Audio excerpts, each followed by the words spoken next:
आज की प्रेस वार्ता में स्वागत है।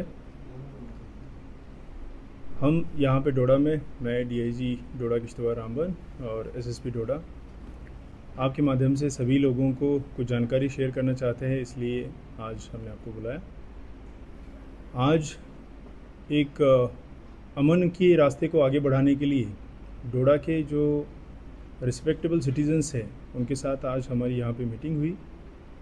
तकरीबन 40 से ज़्यादा जो respectable citizens of Doda city and periphery उन लोगों ने यहाँ पे पार्टिसिपेट किया। हम उनका शुक्रिया अदा करते हैं कि वो आए यहाँ पे, अपने बहुत ही अच्छे सजेशंस, ख़यालात उन्होंने हमारे साथ शेयर किए। पब्लिक इस इंसिडेंट की वजह से जो डिफ़िकल्टीज़ फेस कर रही है वो डिफ़िकल्टीज़ भी उन्होंने हमारे साथ साझा की, और उन डिफ़िकल्टीज़ को जल्द से जल्द कैसे दूर किया जाए उसके लिए उनकी तरफ से जो सुझाव उन्होंने दिए वो वाकई काबिल तारीफ़ थे। डिटेल्ड 1 घंटे भर के डिस्कशन के बाद बहुत सारी जो चीज़ें हैं उनको हल करने की तरफ हम आगे बढ़े हैं, और ये हमारे लिए बहुत ही इम्पॉर्टेंट कॉन्फिडेंस बिल्डिंग मेजर है। एसेंशियल सप्लाईज़ का जो प्रोविजनिंग है उसके बारे में बात हुई। कितना जल्द से जल्द हम जो रिसेंट फ्लड्स की वजह से अफेक्टेड फैमिलीज़ थी उनका असेसमेंट करना, उनके तक रिलीफ पहुंचाना, एडमिनिस्ट्रेटिव इश्यूज़ जैसे कि बिजली या जहां पे लैंडस्लाइड्स हुए हैं उनकी जो सड़क को जल्द से जल्द बहाल करना, उस तरह के इश्यूज़, या और भी जो इश्यूज़ जो नॉर्मलसी को पर्टेन करते हैं कि जल्द से जल्द हम सिचुएशन को नॉर्मलसी की तरफ कैसे लाएं, उसके बारे में डिटेल्ड डिस्कशंस हुए। और एक बहुत ही अच्छे माहौल में हम इसको आगे बढ़ा पाए। आज की जो डिस्कशंस है उसके बाद हमारी तरफ से हमने आपके माध्यम से डोडा की जनता को और जो पूरा चिनाब वैली का खिता है वहाँ की सारी आवाम को हम ये बताना चाहते हैं कि सिचुएशन बाय एंड लार्ज अब कंट्रोल में है। धीरे धीरे करके हर एक चीज़ को हम जितना जल्द से जल्द नॉर्मलसी की तरफ लाए उस तरफ लाने की कोशिश में लगे हैं, और जो आवाम ने अभी तक हमें साथ दिया है अमन को कायम रखने के लिए, और जितना भी इंसिडेंट की वजह से जो डिस्टर्बेंस क्रिएट हुआ था उसको जल्द से वापस अपने ओरिजिनल फॉर्म में, रूटीन में लाने के लिए उसकी तारीफ़ हम करते हैं।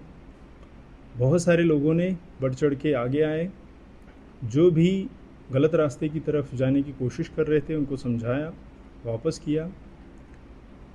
कुछ जगह पे, 1-2 जगह पे इंसिडेंट हुए जिसमें स्टोन पेल्टिंग हुई, जिसमें हमें कहीं पे टीयर गैस भी यूज़ करना पड़ा और सिचुएशन को कंट्रोल में लाया। हम अभी तक कामयाब रहे कि किसी भी तरह से कोई बड़ा नुकसान यहाँ पे आवाम को या किसी प्रॉपर्टी को ना हो पाए, और यही हमारी कोशिश आगे भी जारी रहेंगी। मैं डोडा की जनता को फिर से एक बार धन्यवाद देना चाहता हूँ कि आपने एक मिसाल कायम किया है यहाँ पे कम्युनल हार्मनी का, भाईचारे का, और अमन को कायम रखने के लिए हमेशा एडमिनिस्ट्रेशन की साथ देने का। यही आगे भी बढ़ाते रहें और एडमिनिस्ट्रेशन को साथ देते रहें। हम जल्द से जल्द अमन को बहाली की तरफ आगे बढ़ेंगे। सर, अभी तक कितने लोगों को डिटेन किया गया है?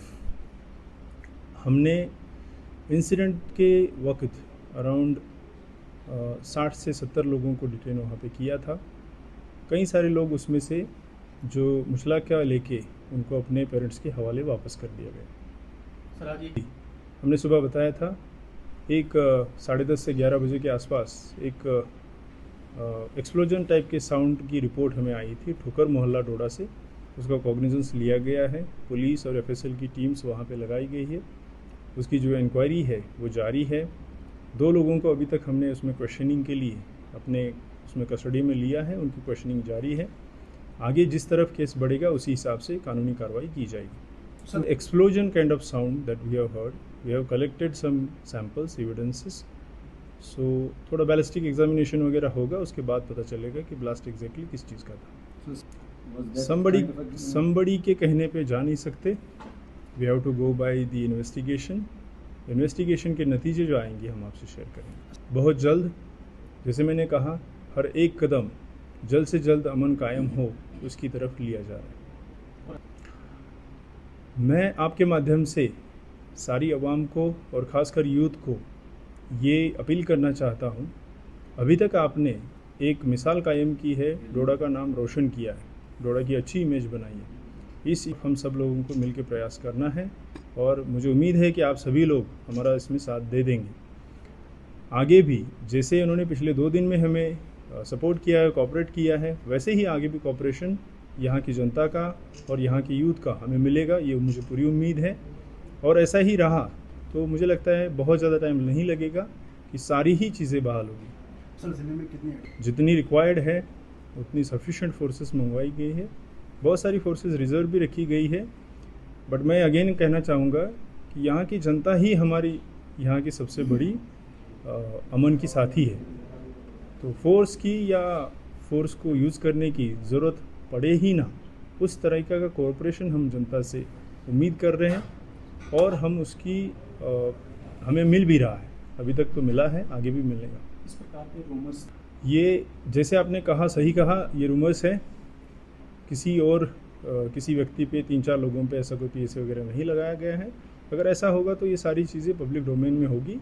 रूमर्स पे बिलीव ना करें और मेरी आप सभी लोगों से, मीडिया के साथियों से भी ये गुजारिश रहेगी कि आप लोग भी इस तरह की किसी भी रूमर को फैलने ना दें। आपने अभी तक नहीं दिया फैलने और उसके लिए आपकी तारीफ़ मैं करना चाहूँगा।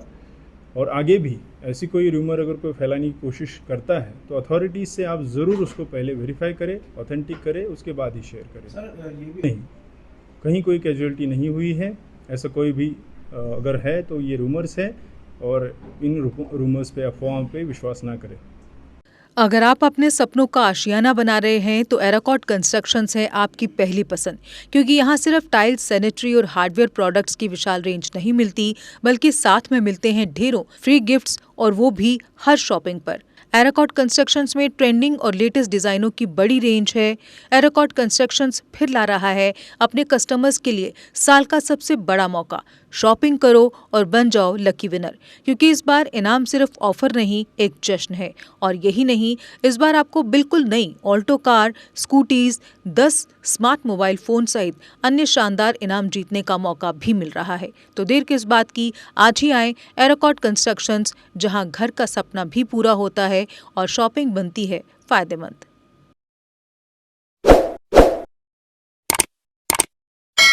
जम्मू कश्मीर की खबरों के लिए जुड़े रहिए जीके अपडेट के साथ।